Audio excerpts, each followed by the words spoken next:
दोस्तों मोटो अपने Moto Edge 70 pro को लॉन्च करने के बाद अब वो तैयार है अपने मोटो जी 37 और 37 पावर को लॉन्च करने के लिए, क्योंकि ये दोनों ही स्मार्टफोन की इंडिया लॉन्च डेट कंफर्म हो चुकी है। साथ ही ये दोनों ही स्मार्टफोन की ऑलमोस्ट स्पेक्स वगैरह भी कंफर्म हो चुकी है। तो आज की इस वीडियो में मैं आप लोगों को ये दोनों ही स्मार्टफोन से रिलेटेड कंप्लीट डिटेल्स देने वाला हूँ। साथ ही ये दोनों ही स्मार्टफोन में क्या कुछ डिफरेंस देखने को मिलते हैं, इंडियन मार्केट में ये दोनों ही स्मार्टफोन को क्या कुछ प्राइस पॉइंट पे लॉन्च किया जाएगा, सारी चीजें आज की इस वीडियो में डिस्कस करने वाला हूं। तो चलिए शुरुआत कर लेते हैं सबसे पहले दोनों ही स्मार्टफोन के डिस्प्ले से। तो दोनों ही स्मार्टफोन में आप लोगों को 6.7 इंचेस का 120 हर्ट्ज IPS LCD पैनल देखने को मिलेगा और रिजोल्यूशन की बात करें तो HD+ का होने वाला है। तो डिस्प्ले यहाँ पे आप लोगों को दोनों ही स्मार्टफोन में कम्प्लीटली सेम ही देखने को मिलता है, लेकिन जिस प्राइस पॉइंट पे ये दोनों ही स्मार्टफोन लॉन्च होने वाला है उसके अकॉर्डिंग मोटो को यहाँ पर फुल HD+ का तो रिजोल्यूशन देना ही चाहिए था। तो डिस्प्ले के मामले में यहाँ पर दोनों ही स्मार्टफोन ठीक ठाक होगा। लेकिन चलिए अब बात कर लेते हैं दोनों ही स्मार्टफोन के परफॉर्मेंस डिपार्टमेंट की। तो दोनों ही स्मार्टफोन में आप लोगों को MediaTek Dimensity 6400 का 5G प्रोसेसर देखने को मिलेगा, जो कि 6 नैनोमीटर के फैब्रिकेशन पे बना हुआ है और इसका Antutu स्कोर 5 लाख प्लस है। साथ ही LPDDR4X का रैम टाइप और UFS 2.2 का स्टोरेज टाइप होने वाला है। तो परफॉर्मेंस भी आप लोगों को दोनों ही स्मार्टफोन में बिल्कुल सेम ही देखने को मिलता है और जिस प्राइस पॉइंट पे ये दोनों ही स्मार्टफोन लॉन्च होने वाला है उसके अकॉर्डिंग यहाँ पे आप लोगों को परफॉर्मेंस काफी अच्छा देखने को मिलता है। परफॉर्मेंस के सेक्शन में यहाँ पे आप लोगों को दोनों में से कोई भी स्मार्टफोन बिल्कुल भी डिसअपॉइंट नहीं करेगा। लेकिन चलिए अब बात कर लेते हैं दोनों ही स्मार्टफोन के कैमरे डिपार्टमेंट की। तो दोनों ही स्मार्टफोन के बैक में आप लोगों को डुअल कैमरा का सेटअप देखने को मिलता है, जिसमें प्राइमरी सेंसर 50 मेगापिक्सल का होगा विदाउट OIS और सेकेंडरी सेंसर एक 2 मेगापिक्सल का डेप्थ सेंसर होने वाला है। और फ्रंट की बात करें तो फ्रंट में 8 मेगापिक्सल का सेल्फी कैमरा होगा। तो कैमरास वगैरह भी यहाँ पे आप लोगों को दोनों ही स्मार्टफोन में ऑलमोस्ट सेम ही देखने को मिलते हैं। कैमरास के सेक्शन में भी यहाँ पर दोनों में से किसी भी स्मार्टफोन में कोई भी डिफरेंस नहीं है, लेकिन अगर मोटो चाहती तो यहाँ पर कैमरास में भी थोड़ा मोड़ा इंप्रूवमेंट कर सकती थी।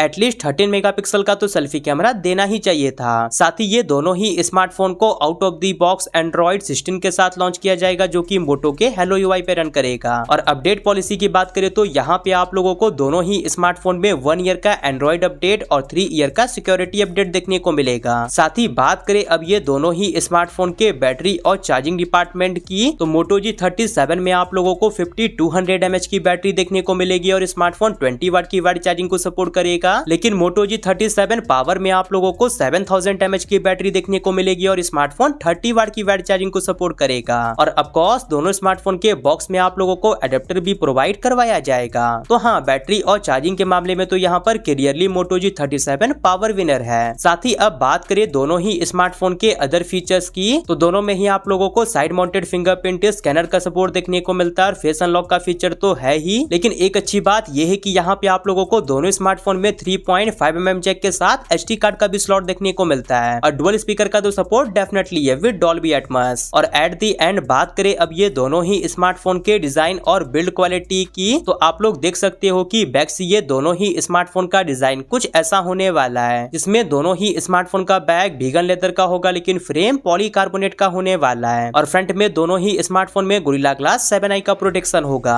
साथ ही IP रेटिंग की बात करें तो दोनों ही स्मार्टफोन में IP64 की रेटिंग होने वाली है। तो हाँ, डिजाइन और बिल्ड क्वालिटी के मामले में भी यहाँ पर दोनों ही स्मार्टफोन ऑलमोस्ट सेम ही है। तो ये रहा दोस्तों मोटो जी 37 और 37 पावर का ओवरऑल कंप्लीट डिटेल्स। लेकिन चलिए अब बात कर लेते हैं ये दोनों ही स्मार्टफोन के प्राइसिंग की। तो दोनों ही स्मार्टफोन का प्राइस आप लोगों को 10K to 15K के बीच में देखने को मिलेगा और दोनों ही स्मार्टफोन के प्राइसिंग में आप लोगों को मात्र 1 से 2000 का डिफरेंस देखने को मिलने वाला है। तो अब मुझे पता है कि आप लोगों का सबसे बड़ा क्वेश्चन ये होगा कि भाई हमें इन दोनों में से कौन से स्मार्टफोन की तरफ जाना चाहिए। तो देखो दोस्तों, अगर आप लोग थोड़ा बड़ा बैटरी और चार्जिंग से कंप्रोमाइज कर सकते हो तब तो मैं डेफिनेटली बोलूंगा कि आप लोग मोटो जी 37 की तरफ जाना, क्योंकि मोटो जी 37 पावर के कंपेयर में यहाँ पे आप लोगों को 1-2000 प्राइसिंग कम देखने को मिलेगा। लेकिन अगर आप लोगों के पास बजट का कोई इशू नहीं है और आप लोगों को बड़ी बैटरी के साथ साथ फास्ट चार्जिंग का भी सपोर्ट चाहिए, तब मैं डेफिनेटली बोलूंगा कि आप लोग मोटो जी 37 पावर की तरफ जाओ। तो ये टोटली आपके ऊपर डिपेंड करता है कि आपको इन दोनों में से कौन से स्मार्टफोन की तरफ जाना है। तो खैर, मैंने तो आप लोगों को सारी चीजें कंप्लीट डिटेल्स में बता दी। बाकी अब आप मुझे कमेंट सेक्शन में ये जरूर से बताओ कि आप इन दोनों में से कौन से स्मार्टफोन की तरफ जाने वाले हो। बाकी वीडियो पसंद आई होगी तो वीडियो को लाइक करके चैनल को सब्सक्राइब जरूर से कर लीजिएगा और अगर आप मेरी वीडियो को थोड़ा सा हाइप कर दोगे तो उससे मेरी काफी हेल्प हो जाएगी। बाकी दोस्तों, अगर आप लोगों को मोटोरोला ब्रांड के ऊपर ट्रस्ट नहीं है और आप लोगों को इन दोनों में से कोई भी स्मार्टफोन को परचेस नहीं करना है तो उसके लिए लिए मैंने आप लोगों के लिए अंडर 15K में जो बेस्ट स्मार्टफोन है उसको मैंने व्यू प्रोडक्ट्स में टैग कर दिए हैं। अगर आप लोग चाहो तो जाके परचेस वगैरह कर सकते हो। बाकी मैं मिलता हूँ आपसे अगली वाली नई वीडियो के साथ, तब तक के लिए बाय।